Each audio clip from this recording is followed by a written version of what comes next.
মধ্য বঙ্গোপসাগরে নিম্নচাপ শুক্রবার উত্তর পশ্চিম বঙ্গোপসাগরে গভীর নিম্নচাপে পরিণত হবে। এটি দক্ষিণ উড়িষ্যা ও অন্ধ্রপ্রদেশের উপকূলে স্থলভাগে প্রবেশ করবে শনিবার। এর প্রভাবে শনিবার পঞ্চমীতে মেঘলা আকাশ দিনভর থাকবে এবং কয়েক জায়গায় বৃষ্টি চলবে, বিক্ষিপ্তভাবে ভারী বৃষ্টি উপকূলের জেলাগুলিতে। এদিকে অষ্টমীতে আরো একটি ঘূর্ণাবর্ত হতে পারে বঙ্গোপসাগরে। পরপর নিম্নচাপ এবং ঘূর্ণাবর্তের প্রভাবে সমুদ্র উত্তাল থাকবে। সমুদ্রের ঝড়ের গতিবেগ ঘন্টায় 50 থেকে 60 কিলোমিটার পর্যন্ত হতে পারে।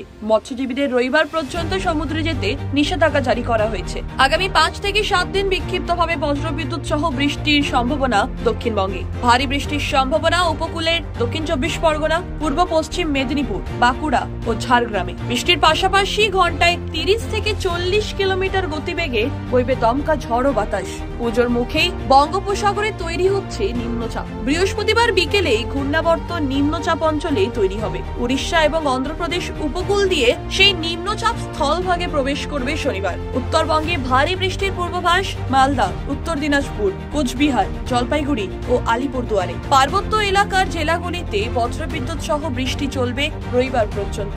শুক্রবার কলকাতার সর্বনিম্ন তাপমাত্রা 27.2 ডিগ্রি সেলসিয়াস। বাতাসে জলীয় বাষ্পের পরিমাণ বা আপেক্ষিক আর্দ্রতা 65 থেকে 95%। আগামী 24 ঘন্টায় শহরের তাপমাত্রা থাকবে 26 ডিগ্রি থেকে 32 ডিগ্রি সেলসিয়াসের মধ্যে। ব্যুরো রিপোর্ট, খবর বাংলা।